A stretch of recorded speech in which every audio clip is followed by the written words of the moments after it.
Good morning, everybody. We are live. Congratulations. You made it through the week. Good job. Hopefully nothing catastrophic happened in your work week and you had a great time and you're ready to enjoy the weekend. My name is Brian Armentrout with the Food Leadership Group. And if you're new to the Food Safety Chat, first off, welcome. We love having you here. This is a live stream we do every Friday at 10 a.m. Eastern, 8 a.m. Mountain Time. And we live stream on LinkedIn, YouTube, and Twitter. And we answer all things food safety, food security, all those wonderful things that we love doing in our jobs.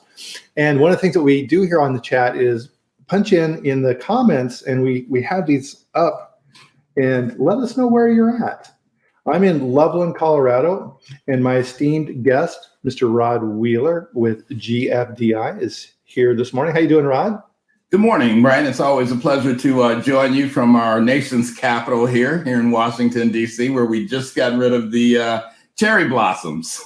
I've never been there to see it in person. Is it awesome, as they say? It is. It's very awesome. You really, if you don't get a chance to do anything else when you come to D.C., you have to be here, though, within a certain time frame. And usually that's right around March, between March and the middle of April, because after the middle of April, then the cherry blossoms kind of go away.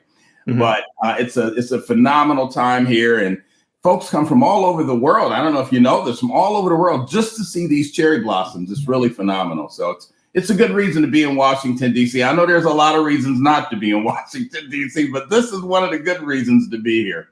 Yeah, definitely. And it's such a pretty city. Here's a weird little factoid about D.C. that I learned recently. Per capita, Washington, D.C. is the largest consumer of wine in the U.S. Really? Yeah, isn't that weird? Yeah, I guess all the politicians, right? Think about it. You have Congress here, and I guess half those guys probably drink wine daily. But that's interesting. I would have thought California for some reason. Yeah, you would. That was a weird one. Wow, fantastic! We got a ton of people here. So, Rod, I think your reputation precedes you because I know this is going to be a great conversation here today. Alexis is here. Claire, Steve, Jordan, Cara, Lance, Joseph, fantastic. Happy to see you guys.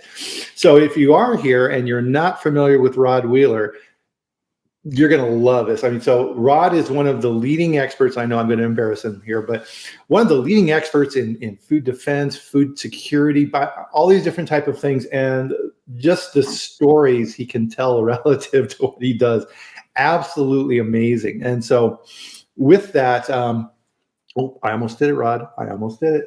Everybody, please join us for a sip of your favorite beverage and cheers. Wonderful, wonderful. So, good morning. Harabi. Hopefully I said your name correct there. Good evening. So on another part, that's always what's amazing with this chat too, Rod, is people from all over the world tune in for this chat, which is super cool. Pittsburgh, love Pittsburgh. Such a pretty town, Pittsburgh. And you know what's really good, Brian? I'm glad that folks from all over the world chime in, but it's so much good information week by week when you put on these food safety chats. I mean, you know, if you're in the food industry in any capacity, this is invaluable. I mean, every Friday from 10 to 11 East Coast time. I mean, there's so much good information. I'll tell you, when I'm traveling and I'm not able to join the chat, I always set my DVR or I record it. You know what I mean? Because it's just so much good information, and you have such a variety of guests. So it's always good. So thank you for presenting this, Brian, for the food industry. This is something that we really much need. Well, thank you very much. I appreciate it. Last week was a really fun one. We had Bill Marler on. Yeah. And you can kind of see right back here with my bacteria, right? I got a Salmonella and E. coli sitting back there, and I've got my "Get the F out of FDA" T-shirt from Bill. And so he makes some good points for separating out the different functions within FDA, because as you know as well as I do, if two people are in charge of something, nobody is, because That's nobody right. takes responsibility. And the food side of FDA has definitely gotten shortchanged relative to the drug and medical device. So hopefully some traction will happen around that. But as we all know, in the world of Congress and regulations and all these type of things, nothing changes until it does. And then all of a sudden, it changes. So, and that's kind of a good segue, I think, too, into our topic for today. And as we were prepping for this call, you brought to my attention in the Food Safety Tech magazine an article from April 18th which was really, really good. So let's kind of dive into that. Absolutely. So this was an article that was written by a colleague and a friend of mine, George Gansler. I'm sure many of your attendees are familiar with George. George has been in the food industry for many, many years. He's a director of, let me make sure I get his position right. He's the senior managing director of consulting, training, and technical services for NSF.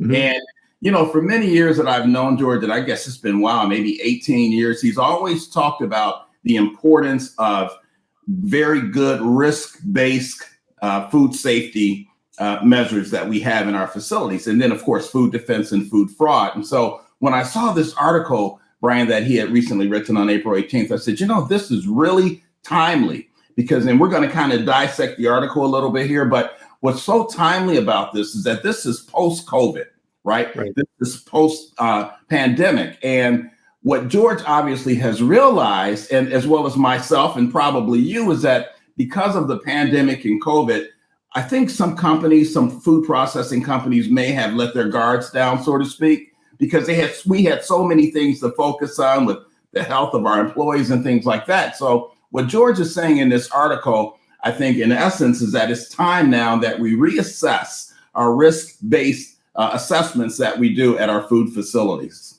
Mm-hmm. No, that's a good point, because part of it, right, is the COVID piece of it. And I was kind of thinking about this last night as well. Ukraine, all of these disruptions in our supply chain. Now, all of a sudden, and I didn't know this before the whole Ukraine situation happened, most of the sunflower in the world, sunflower oil, comes from Ukraine.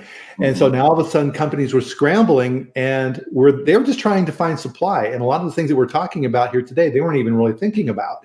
And you have to really worry about those too. So refocusing, I think, is kind of a good way to kind of talk about this then. So do you think that people need to refocus on that risk?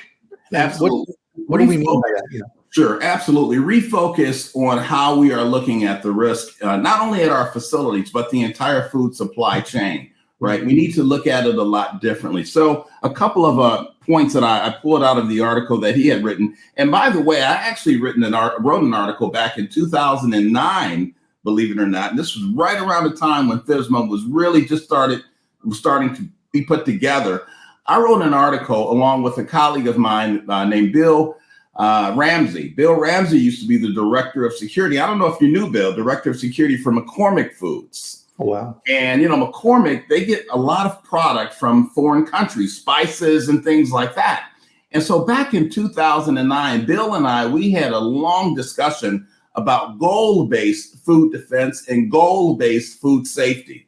And so when I saw this article that was written recently by George, it reminded me of that discussion that Bill and I had about goal-based, because what George is saying in this article is that risk in and of itself needs to be evaluated, but not just at the plant level, but the entire food supply chain. I'm saying, what are your goals? So let me just put it like this, just to kind of break it down a little bit for the audience, right? So when I go out to a facility, for example, Brian, to do a site food defense assessment, the first thing I always ask managers before I even do the vulnerability assessment is what? What are your goals? What are the things that you want to achieve or hope to achieve by my visit with this vulnerability assessment?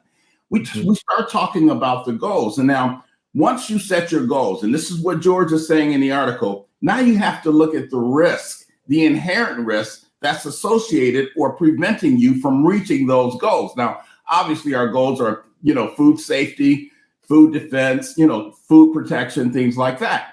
What can keep you from achieving those goals? If you don't have a good risk assessment done, and if you haven't reevaluated your risk and been flexible enough to what's going on in the world, then you may find yourself behind the 8 ball. And I think that's the point that George is really making with this article. Oh, interesting. So can you give me some examples to help kind of, put this in concrete terms? What would be some risk assessment examples? So let's say, for example, the entire supply chain, right? Let's just take food fraud, for example, right? Which is a risk. Food fraud is a huge risk these days for a lot of food companies. We're getting a lot of products from foreign countries and other places. How do we know that product, maintains the standards that we require here in the United States from our FDA or our government agencies? Well, we won't know, and we don't know unless we do what? That risk assessment that George is talking about, looking at the entire chain. Where does that product come from? Where did it come from? Where is it going? Who are the folks behind creating of that product or that ingredient? And then following that throughout the entire supply chain. So we have to look at things like that. We look at other risks, though, which some people may not get, but we look at risks like you talk about Ukraine, and we talk about some of these other instances that's going on around the world where there's unrest, right? We always have to say to ourselves, how could this have an impact on the food supply? Or could it even have an impact on the food supply? Look, this is a 1-hour webinar, but I can tell you that there's been some things going on in the food supply that has made me sit back and say, wait a minute, what's going on? Because, we know that there's risk all around the world. Is someone targeting the food supply? And again, not just with food safety, but even with food defense and food fraud. Yeah. I mean, a good example of that then is a lot of people don't know this. There's a tendency in the US to think that the rest of the world is just like us, right? That's human nature. Right. And when you go to a foreign supplier and you say, okay, are you SQF certified or whatever? And they say, oh, absolutely, here's my certificate. There's a lot of fraud around certificates. There are fake certificates that are created in other countries. And if you just say, oh, okay, cool, here, thanks for the certificate, and you accept it at face value, you're fooling yourself. Absolutely. Absolutely. And you know what? That's another point that George mentioned in this article. He said, what type of risk assessments are we actually doing?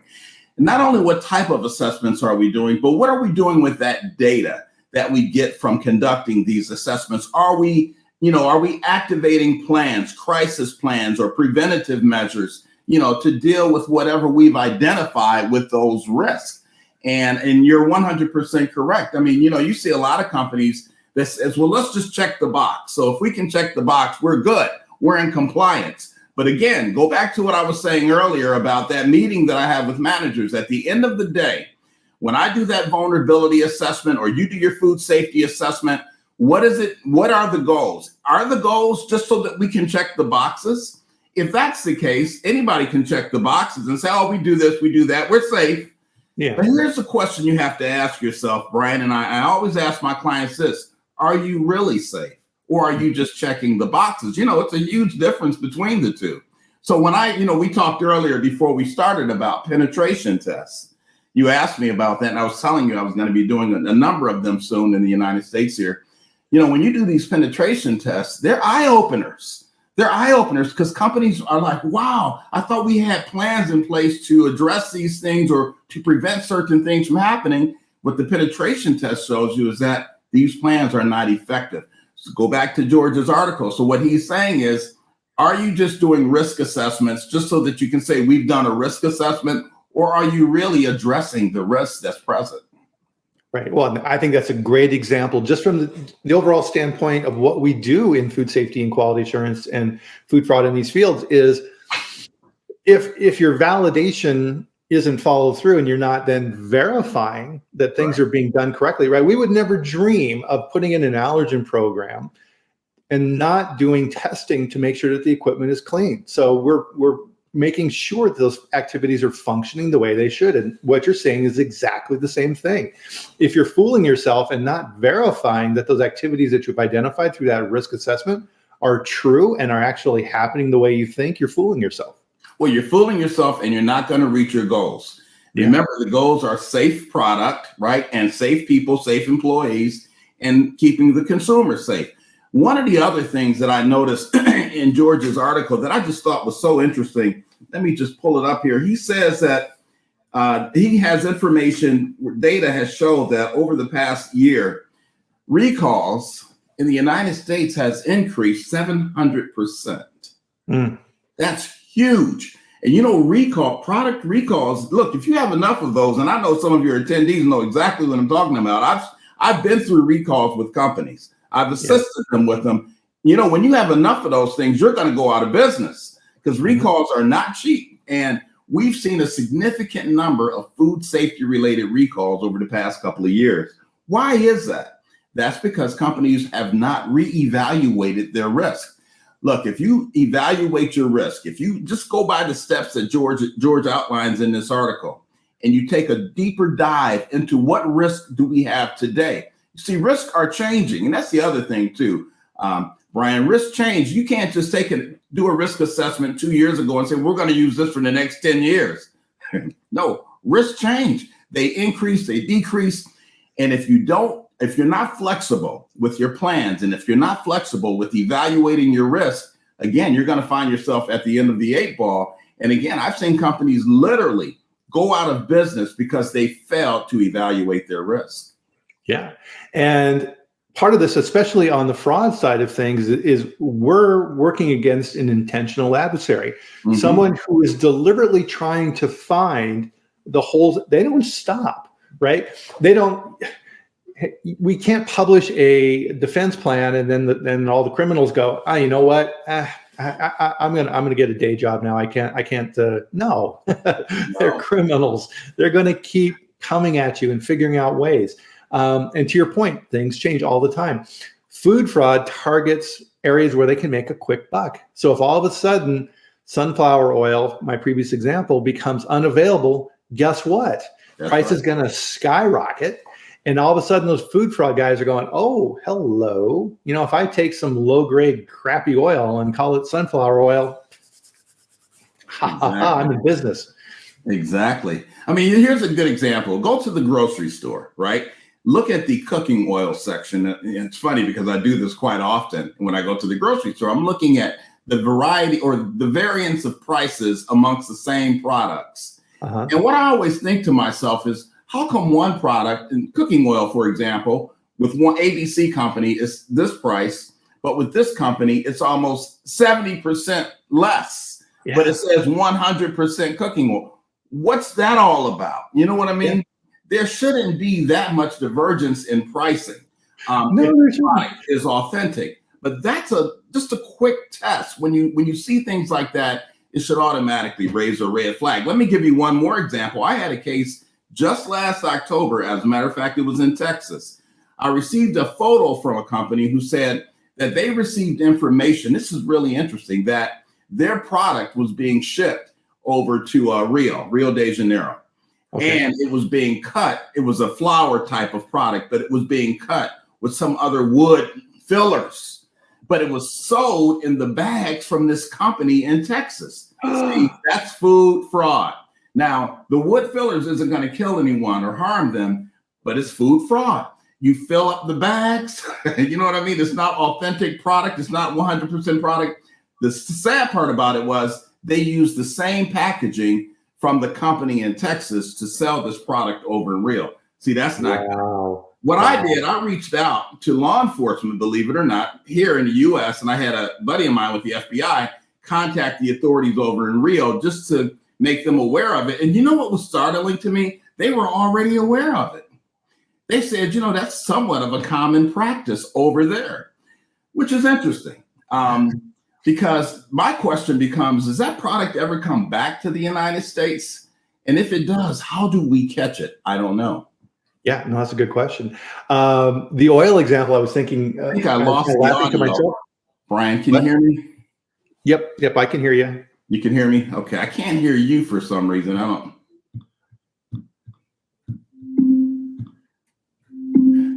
I'll tell a quick story while you're doing that. Is one of the things that I do as a consumer to evaluate risk in those oil type products is, so I buy a lot of stuff at Costco. I'm a huge Costco person. And can you hear me now, Rod? Yes, I can hear you. Oh, awesome. And so one of the things that I do on the cooking oil side is I'll spend the extra money and buy the Costco extra virgin organic olive oil, because I know Costco's got really good quality systems in place. Now you have the organic checks with auditors going out there. So from my viewpoint, the chances of getting a fraudulent oil is downgraded. And I'm willing to pay a little bit extra for that extra security. Absolutely. And I think most consumers would be. Look, right now, consumers are just concerned that the products that they purchase are good quality. The good news is here in the United States, and I'm going to have to say because of the companies and because some of the government, but You know, a lot of these companies that I know here in the United States, they really do good work, and they're very passionate about their product being safe. I have to say that because you know these people personally, and so do I. And that's the good news with all of this. And as long as we continue to have passionate quality folks out there, quality assurance folks out there, plant management, I think, you know, we're going to be okay. But we all have to be diligent, and we all have to work together in making sure we can identify any risk that may present itself along the way. Now, having said that, one other thing that I thought was interesting that George wrote in the article is that companies need to stay ahead of emerging legislation. He's 100% correct about that, because legislation is changing as well, and it's changing rapidly. And so companies have to do their due diligence by way of trade organizations and organizations like that, and independent consultants, staying ahead of what's, you know, required by the government, whether it's the government here in the United States or foreign governments. As a matter of fact, you know, I do quite a bit of work up in Canada, and there are certain regulations in Canada that they have that they require food companies that we may not have here in the United States. So I thought when I read that point in George's article, I said, you know what, he's right about that as well. Yeah, no, that's a very good point, because the EU, I read recently that they are phasing out fumigants for products, right? So you have like, what is it, like ethylene oxide that's used to treat products like flour and things like this, and that's being removed as an option. And that only allows then steam processing or irradiation, neither of which is, you know, irradiation, forget it, right? Consumers are like, oh my God, you're irradiating my food. Right. And if you put steam on flour, what's going to happen, right? It's going to turn into a giant brick. So that doesn't work. So now a system that was used to enhance the safety of the product with no ill effects, right? This off gases and everything is fine. Now that's no longer an option.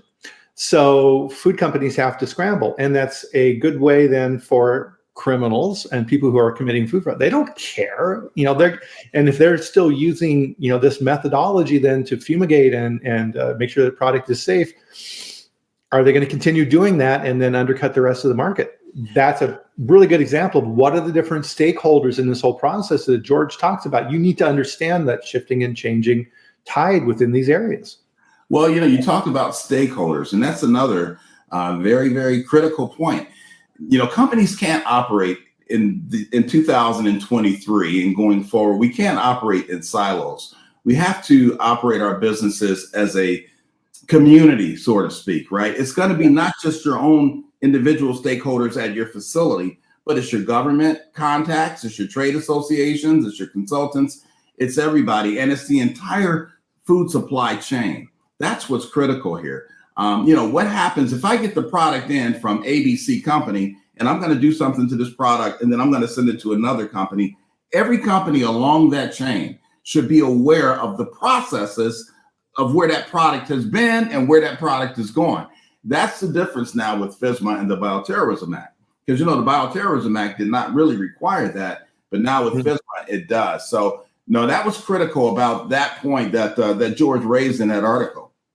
Yeah, and on that stakeholder side as well, if you're then going back and investigating your supply chain, let's say you have a broker or a distributor in that supply chain, and they think that they can just send you whatever as long as they meet your pricing. No, you can't, right? So you have to make sure that that broker understands, I am purchasing from this specific company, and I'm purchasing from this exact plant. You can't substitute in other operations, because then I don't know the risk. Exactly. And there's many risks that are inherent, we've been talking about, within that process and within the supply chain. Again, what's our goal? Our goal is to eliminate the risk. We're not going to always eliminate the risk. That's just not going to happen, but it's to reduce those risks. So, you know, one of the things that I indicated in my article back in 2009, and I pulled this up earlier today, I had created somewhat of a template for companies to use back then. And I'm just going to quickly go through this. So how should this whole thing about evaluating risk work, right? So the first thing you want to do is create your facility or food defense plan. You can call it whatever you want, your food protection plan. You know, back in 2009, you may remember this, there was a lot of talk about combining food safety and food defense into one, which would have been food protection. So let me even take you back a little bit further before 2009. Brian, I don't know if you remember the Food Ag Sector Coordinating Council. It was called the FASCC. I think so, yeah. Back in 2004, and I'm dating myself, so don't ask me how old I am. But this was back in 2004. It was the Food Ag Sector Coordinating Council. Now, this was a group that was comprised of 7 to 8 different sectors of the food supply. And this was right after 9/11, and we were all coming together to try to put together a risk-based evaluation for the food sector, for the food supply. And it included a whole number of areas of the food supply. Now, the government had a group as well called the GCC, which was the Government Coordinating Council. And so what eventually happened right around 2006, 2007, the FASCC, which is the Food Ag Sector Coordinating Council, came together with the GCC, and together they started creating, that's when the beginnings of FSMA started to become known. That's just a little good history as to how we got to where we are today. Right now, I don't know if your audience remembers what they used to call ISACs, ISAC. No. Right. And these were groups put together, these information sharing analysis centers. You know, everything in Washington has to have an acronym, first of all. Let's just have it. Right? If it doesn't have an acronym, you can't get it past Congress. Right. So, ISAC, Information Sharing Analysis Center. So the ISACs came out of the FASCC and the GCC for the food supply. So we had food industry ISACs all around the country. And from that, we began to create food defense plans, food safety plans. And that was the initial stages of FSMA, right? Wow. This is before FSMA even became FSMA. These were like the workings into creating FSMA. So I created this template back then. And what did these ISACs and the FSACC talk about? We had to identify critical components within our organizations, right? Within the supply chain, the food supply chain. We had to assess the threats and opportunities, food safety, food defense. Food fraud wasn't quite as big back then as it is now. Develop protection measures and mitigation strategies, identify risk. So these are all the initial things that you do. So let's say you put all this together and now you have a food protection plan, right? So now you have the tampering event, or you have the food fraud event, or you have a food safety event. So because of that plan that you've created, and with that plan that you've created now, it's based on goals. You've identified risk. Once you have that event, certain things should kick in automatically. Why? Because you've anticipated these things when you develop your original food protection plan. So when these things kick in, you assemble your crisis team. Now, we haven't talked much about that, but crisis management for food companies is critical. Underline that. Crisis management for food companies is critical because a number of things can send a food processor into a crisis situation. It doesn't necessarily have to be product tampering. It could be a workplace violence situation that affects the brand. And remember, we're trying to protect the brand as much as we're trying to protect the product, right? So you assemble your crisis team, you monitor your business components that you've already talked about, you contain the impact of whatever the tampering situation is, and then you return to some degree of normalcy. Throughout this entire process, though, you want to be sure that you've identified ahead of time who your stakeholders are, because you want to get all of your stakeholders involved, right? During the time that you try to figure out what happened and what caused it. Again, don't operate your business in a silo. Get as many people involved so that you can work together to try to come up with a reasonable solution. Again, the first step, though, is to create that goal-based, risk-based assessment. What is it that we're trying to protect? Right. And so, yeah, 2 big points out of this, and the parallels here with how, food safety is managed, exactly the same. So you have this plan in place. And one of the things that, to your point earlier, Rod, companies will create these plans and stuff like that and say, oh, okay, great. Then they put it on a shelf. You got to test it, right? It's like what you were talking about with your penetration activities, right? Going and testing companies to see if what they think is happening is really happening. So getting those groups together and say, okay, let's run through a scenario. And because you understand that risk in your chain, your supply chain within your products and your processes and all these things, you can then go back through that and figure out where the defect occurred and what you can do in the future then to prevent a recurrence. Another important piece of that then too, and companies skip over this as well, is the post-mortem. Companies, when an event happens, want to go, oh my goodness, okay, well, let's get back to normal. No. Let's go back through this and figure out how we can improve the system to make sure that this doesn't happen again.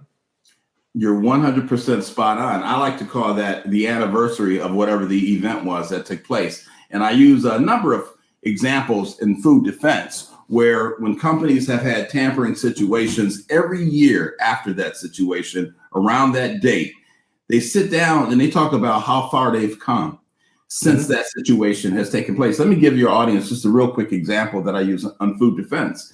Back in 2009, Wendy's had a situation on the West Coast where someone had placed a human thumb into a bowl of Wendy's chili, right? Just Google it. It's still on the internet, I'm sure.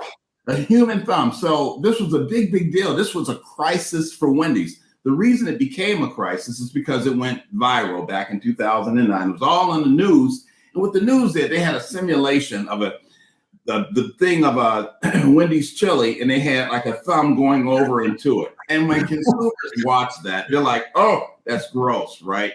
Yeah. Wendy's, their sales nosedive, mainly on the West Coast. This happened, I think, out in San Diego. And so as a result, their sales nosedive because people saw that and said, I'm not going to buy Wendy's chili for a while. Look, I love Wendy's chili. And even when I saw it, I said, I'm going to hold up from buying Wendy's chili for a while. It's just a little gross. You know what I mean? But here's the point. Wendy's learned from that experience. Now, thankfully, they were able to bounce back quickly. But every year, believe it or not, Wendy's still talk. And that was in 2009. They still talk about that incident. How far have they come from learning how to deal with situations like that? And in the crisis management course that I teach, there's about 6 or 7 really good examples similar to that, food related, where companies have bounced back. Why? Because they had plans in place, they had identified potential risks, and they knew what their goals were. And so they had tested their plan. You just talked about testing the plan. Look, if you don't test your plan, don't even bother writing it. Because I'm going to tell you, and I've been doing this a long time, obviously, if you don't test your plan, it may not work when you anticipate or when you need it to work. One more very quick example. There's a company I've been working with for many years, very good company. They do great work. I wrote their food defense plan years ago, but they test that. They test elements of the plan like every year. But there was one particular element that they tested and they realized it wasn't working properly. And here's what it was, and your audience will find this interesting, Brian. They had a tampering situation. We kind of created it. So they had a tampering of their product. But what was happening was, this was about 3-4 years ago, they started sending emails around to each other about what was going on. One of the emails leaked out to the media. See, they hadn't thought about that part of it. So what measures should you have in place to prevent that from happening? And so we had it all set up during the test whereby we had someone act as though they were the media. Fox and CNN is in the lobby with their cameras. They got wind of something happening at this company's products. Now they're testing their plan and they say, we got to find ways to plug those holes, so to speak, so that can't happen. And we did put in measures. Now, they don't send as many emails. Matter of fact, during the crisis, all your company emails should go through one particular person, not to each other. It should go all through one person. That one person that they go through is someone that's being supervised by the corporate legal attorney, by your company's attorney. There's a reason for that, good reason for it. We can't get into it today because we don't have time, but think about those things if you're writing your crisis plan. Certain things need to be in place. Right, exactly. And that's why you need to practice, because if people don't understand that, right, they're sending text messages and they're on Slack and everything else saying, oh my God, and all these type of things, that's all discoverable, right? To your point, we don't have a whole lot of time to dig into that, but yeah, you need to practice. And as I've worked in quality assurance in larger companies, we had communications departments, and it was their job in those crisis situations to coordinate and manage the activity around this. Because, and this is a great point that George makes in the article as well, the expectations of our consumers of our products have changed on how we manage this and what we expect. Because, going back to that Wendy's example, that was a while ago. Just think how much the methods of communication have changed in the last 10 years. Twitter, all these things, holy moly.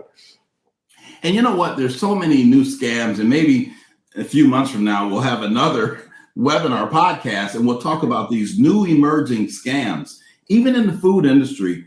That just happened recently, and companies need to know about these things because they're pretty creative.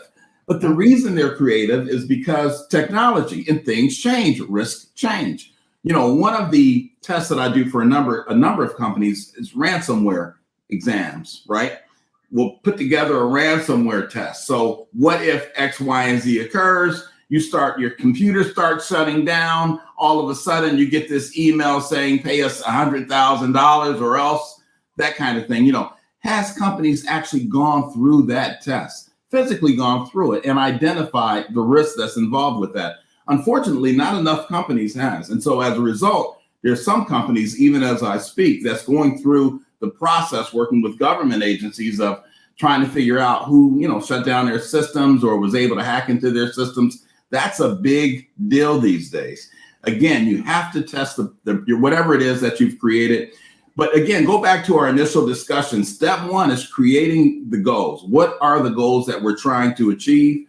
Going back to George's article, let's identify the risk that could prevent us from reaching our goals. And once you identify those risks, you start implementing mitigation strategies. What you'll find is that your company will operate a lot more efficiently. Absolutely. And what about, I mean, this was interesting too. What about climate and other environmental concerns as part of that risk factor? Absolutely. You don't want to just limit it to just crime or terrorism or anything like that. You got to consider everything.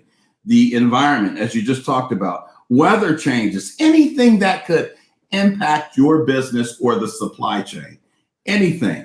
And you always want to consider all of those things and reach out to the experts. If you don't have the expertise on staff, you know, here in the United States and around the world, NSF, for example, organization around the world, they have experts that can assist companies, you know, try to figure out what are the inherent risks with some of these things. Let me give you one more example. Over in Nicaragua, for example, they have a lot of earthquakes and things like that. Now, there's some food production, a number of food production companies over there that ship product to the United States.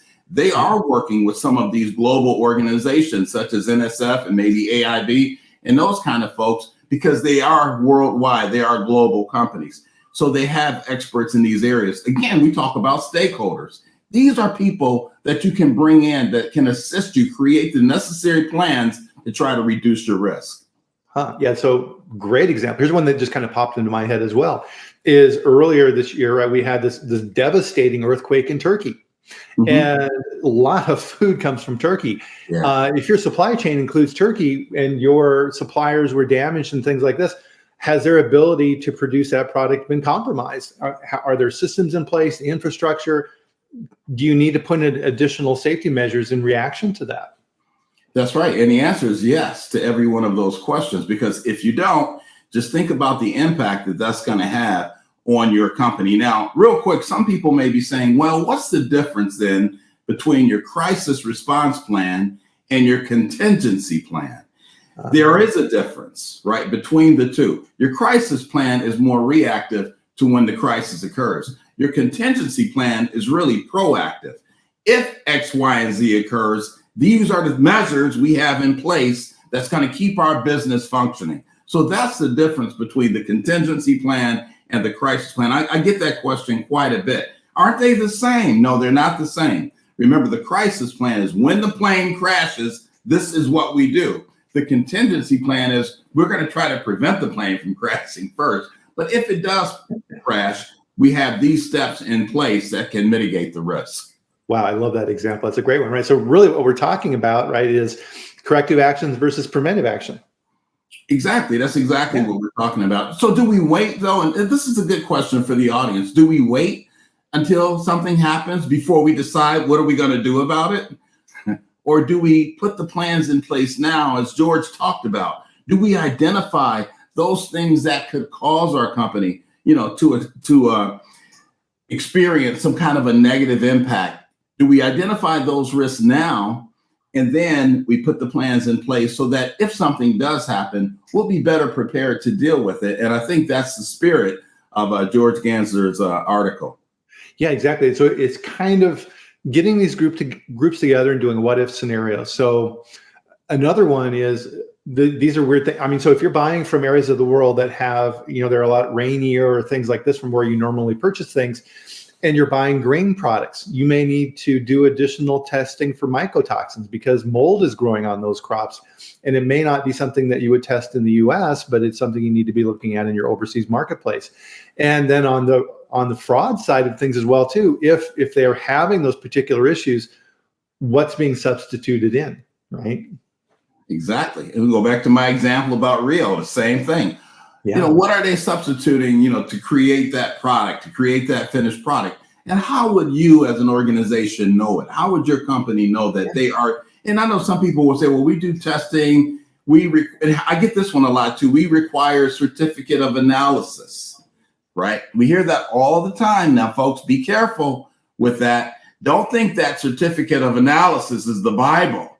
Trust me, it's not. You know what I mean? I can give you example where people were surprised to find out what was really in their product versus what that COA said was in the product. So, the certificate of analysis is fine, but don't let that be the end all. Have your own measures in place whereby you can verify. You talked about verification, Brian, that you can verify that this is exactly what it's supposed to be, regardless of what the the certificate of analysis says, because you're going to always get the certificate of analysis. Yeah, we can all sit at our computer right now and create one, right? It's not that hard. And the example for that comes to mind as well is when criminals figure out on this fraud area something that works, oh man, they're off to the races.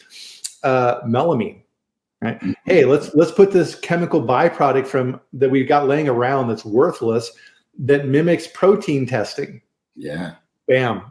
You remember that with the dairy industry years ago? Remember that? Oh, yeah. Over in China.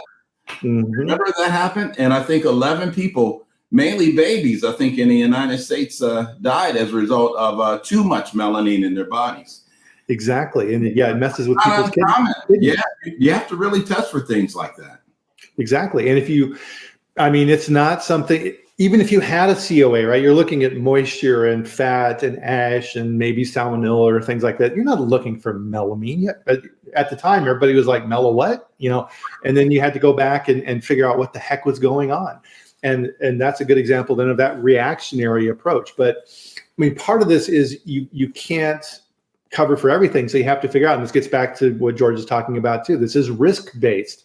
And that was one of the things early on with HACCP and FSMA, especially HACCP. Mm-hmm. Everything became a critical control point because people would look at it and say, oh, well, it's here, so it must be critical. So we have to always have that in line. And everybody shut down, right? Because you couldn't manufacture because there was deviations every day from these overblown, unwieldy programs that people had put in place. So I think that's a good lesson that George talks about in here too, is it has to be relevant to what you're looking for and what are those risks. So for example, you were talking about earlier, Rod, is if you get that key piece of information from Brazil where the local officials are like, what you going to do? Oh, okay. Well, that means I've got to take some mitigating steps on my side because that government in that country has other things that they're worried about, and I'm not one of them. Oh, you're exactly right. But it's your product. The killer part is it's your product's name on that packaging. Yeah. And I'm telling you, let that get out. They sent us pictures with that particular case. It was amazing. I literally looked at the pictures of this product being mixed with wood fillers. It was like a powder with actual flour that supposedly was sold here in the United States out of Texas. That was food fraud all the way there. And, if you don't react to those kind of things, at the end of the day, it's going to definitely impact your overall business. And like I said, I've seen it where some companies have gone out of business because they failed to recognize the warning signs. Now, let's shift into the warning signs. What are some warning signs? What are some things that you need to be looking for? We become creatures of habit. Oh, let's check this box. Let's check that box. Let's look at the COA. We're good. No. One of the things George mentioned in this article is that you have to sometimes think outside of the box. It's not going to be in plain black and white, folks. And those of you all that's attended my food defense class knows I do this all the time. I think outside of the box. Yeah, we can check the boxes for FSMA and for the IA rule and all that, and food safety. We got this, we got that. But what happens if that bad guy walks in, going to what you said earlier, Brian, sees that opportunity and says, you know what, this is an opportunity for me to do something nefarious. Now what do you do? Because that wasn't on that checkbox that you know what I mean, that check sheet that you just had. That's why you have to think out of the box. When I know in our last webinar, our last podcast, I told you that I start vulnerability assessments at 2 a.m. Remember, I told you at 2 a.m. in the morning is when I start my vulnerability assessment. People always say, why do you start your vulnerability assessment at 2 a.m. in the middle of the night? I said, because that's when criminals are out. That's when criminals, first of all, they don't get out of bed till 12 noon. Okay. Terrorists don't get out of bed till 12 noon either. It's the truth. Yeah. Ask any cop, they'll tell you it's the truth. So crime increases at night and overnight. So we look for the vulnerabilities in the middle of the night. If I'm the bad guy and I'm going to do something to your product, your facility, I'm going to try to get in there at 2 and 3 a.m. Yeah. So we need to look at what vulnerabilities we have in. This is just an example, Brian, of thinking outside of the box. Because, you know, the government, FSMA, or whether you're in Canada or one of these other companies, they can't be that specific. But what George is saying in this article is we can use what they recommend as a guide, and we have to use it for regulatory purposes. But at the same time, we have to expand our knowledge and be realistic about a lot of things. One presentation that I gave a few years ago was titled Regulation versus Reality. That was the title of my presentation, Regulation versus Reality. Yes, we have regulation, but what is the reality? You know what I mean? At 4:00 p.m., when everybody leaves now and nobody's there but your second shift, what's the reality then when that person wants to get in and do something wrong or maybe even adulterate your food product? Yeah. One more real quick example to this. You were talking about production lines and things like that in food facilities, and you talked about critical control points. And some of your audience may chuckle at this, but when I do vulnerability assessments, I always talk about the process flow diagram. I think I talked about that on one of your chats before, and how I use the process flow diagram when I do the vulnerability assessment, because I want to see where your critical control points are in your process, right? Yeah. One question that I always ask managers, Brian, is, do you have cameras facing your critical control points? Now, most managers will say, yes, we do. And we monitor, first thing they'll say is we monitor for temperature. We do those kind of things. But then I turn around and say, now, do you have cameras facing your critical control points for intentional contamination?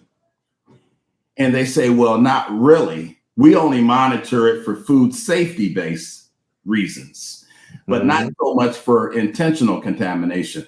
And then they start thinking, you know what, that does make sense to put maybe a bigger camera back so that you can see who's going around that critical control point. Because if I'm the bad guy, the best place to put that contaminant in the product is probably at or right beyond the critical control point. And you know what, that's like a aha. I never thought of that. I hear this all the time. I never thought of that. Well, that's okay. You know what I mean? That's what George is talking about when he says, think outside the box, right? Yes, we do have regulations we have to comply with, but expand on them. Yeah. And so as we were thinking about this, and Don was asking in here, Rod, if you remembered a Natalie in the comment section over here. So think of like where concentrations of criminals are. So like prison, right? So these guys are locked up in prison for bad behavior. And think about all the contraband in prison, all the things that they find. You'll see these videos, right, of homemade knives and drugs and all these things get into prison. How does that happen? Guards, right? So if they're guards that are on the take, you know, we've all seen these things on TV shows. I saw a story recently, Rod, where drones were dropping stuff into prison yards, flying over and dropping contraband into the prisoners. Take that information and look at that and say, if they're doing that with drones in prisons, is there some way that they could potentially use drones to impact my product? Who knows, right? Sure. If you don't ask the question, you're never going to know. And what is the risk associated with that? Criminals are creative. They're very creative, Brian. I think you've been around me too long, but they're starting to think like a criminal, which is always well, we have to, right? We have to, yeah. Like the criminal. If you think like the bad guy, you'll stop the bad guy, whether it's food safety or whether it's food defense or food fraud. If you wanted to cause harm to a company, think what they would do. Again, going back to what you just said. I'm just looking at one of the comments. Someone said they took one of my courses in the 90s and they still remember some of the stories. You don't make me seem that old, all right? But you're exactly right, Brian. And, we chuckle about this a little bit, but this is really a serious topic. And again, I got to give kudos to George because I thought this article was really, really timely. And the reason, and I know we're just about running out of time, but, after COVID, we've seen so many different things start popping up now.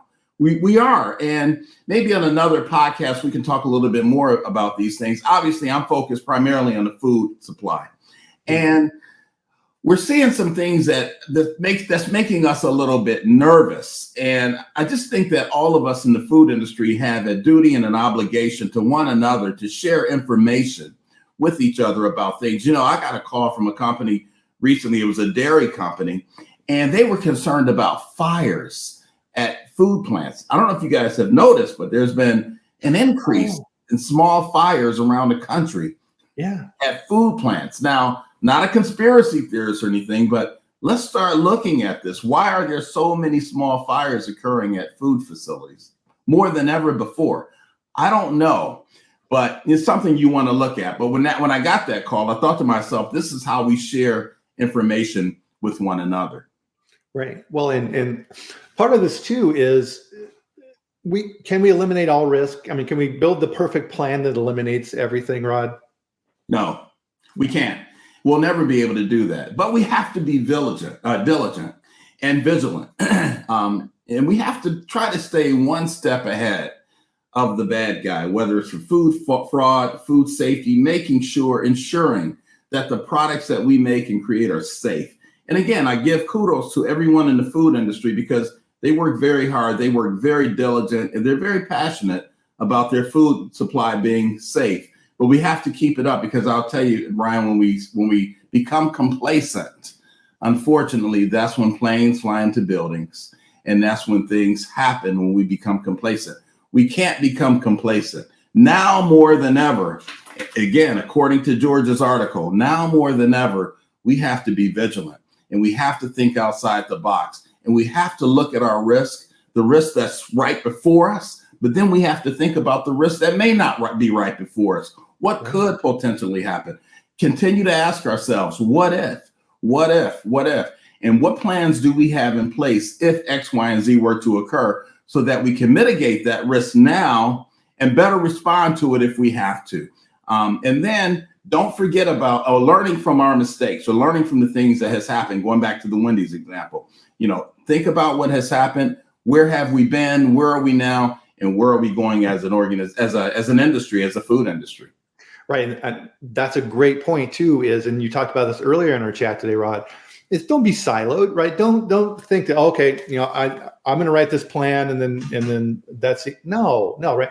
Everybody in the organization needs to understand that. So we talked about plant contingencies and these type of things, and also corporate as well. So think how important it is for the procurement team to understand what we're talking about today. And they need, to your point, with the oils, if that procurement guy is out there looking for products and they find, this really screaming hot deal on an ingredient for your product, why? Exactly.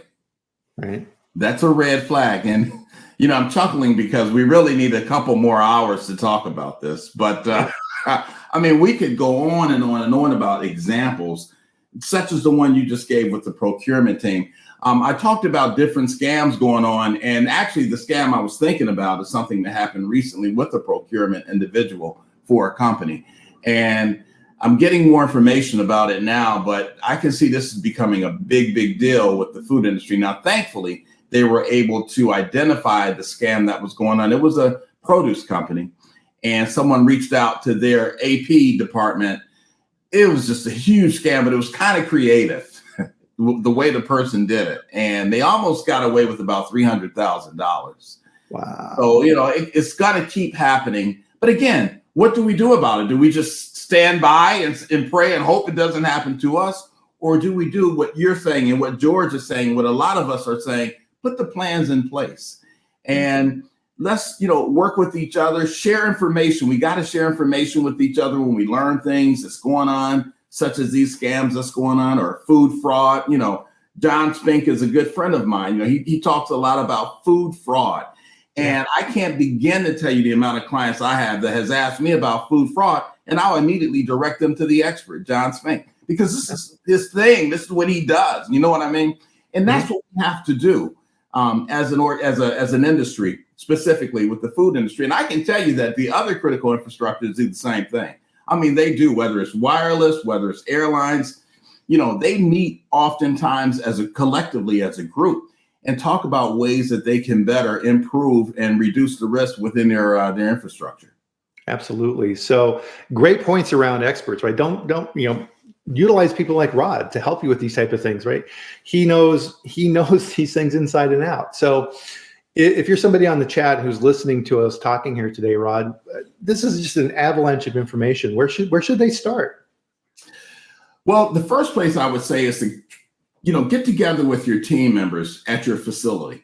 Sit down, come up with a plan, start thinking to yourself, what are our goals? What is it that we're trying to protect? And what are the risks that could be involved? Have someone come out and do a risk assessment for you, whether it's on the food safety side, the food defense side, or a food fraud risk assessment. All of these things are available today. And the thing is too, Brian, they don't have to cost you an arm and a leg, because I do hear that a lot too. Companies be like, oh, it's going to cost us a lot of money. No, it doesn't have to cost you a lot of money. There's things you can implement right now that won't cost a lot of money, but you know what it'll do? It'll ramp up your security and the safety of your product. So I think that's a good place to start. Always, you can reach out to folks such as myself. You can go to my website, which is myfooddefense.com. That's myfooddefense.com. But you can also reach out to NSF, because I do quite a bit of work with NSF, and they're a global organization, and they would be more than willing to help any company that needs guidance and things like that. But at the end of the day, the bottom line is this: if you really think you have a situation going on that you're concerned about, and I've been saying this for years, Brian, don't worry about what it's going to cost. Call me, because let's get the bad guy behind bars if we have to. Then we'll worry about how much the hamburger is going to cost. Yeah. You know what I mean? But that's what it's all about. And I think that's how we defeat the bad guys in this country and around the world, whether you're in Canada, Brazil, or anywhere. This is how we do it: by sticking together, by working together, and by sharing information, and by watching chats like this one every Friday. And I'm not just saying that as an advertisement, folks. It really matters. It's mattered to me, because there's things on the food safety side that I have learned from just watching these chats, and I've said, oh, wow, this is so interesting. Things I didn't know. I think I know it all, but you'd be amazed. And I just can't believe that this volume of information that you have every Friday is free for anybody just to listen and learn. I mean, it's phenomenal. And I really mean that from the heart, Brian. It's really phenomenal what I learned from the guests that you have coming on here. It's really helping. I think it's helping change the world. Well, thank you very much. I appreciate that, Rod. And having you on here is always a pleasure. And it's all these perspectives. And like we were talking about with Dr. Spink. And so Dr. DeFeo is on here, who was a guest recently. So good to see him on here. We all have these deep areas of expertise, right? We can't be an expert in everything. Nobody can, right? That's why we have experts and we have resources. And that's why we say on this chat all the time, food safety is not a point of competition, and that applies to all these other topics as well. Food fraud, food defense, all these things.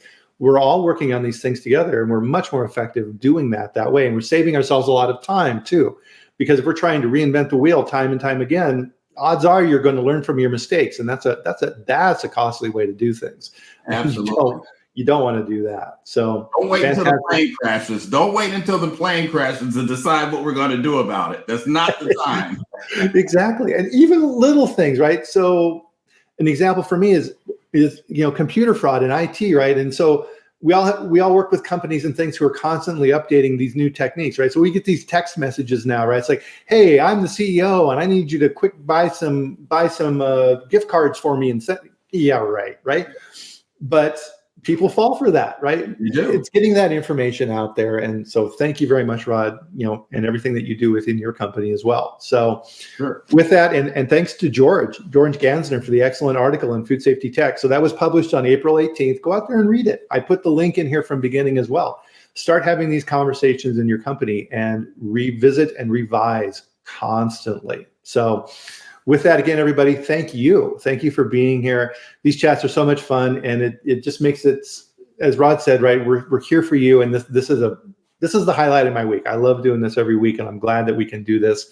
So join us next week at the same time. So Friday at 8 a.m. Mountain Time, 10 a.m. East Coast, where Rod is in beautiful Washington, D.C., right. And we'll bring on another expert like Rod for another food safety chat. So thanks again, everybody. Have a fantastic weekend. Enjoy yourself. Spring is here. Enjoy. So thanks again, Rod. We'll talk to everybody later.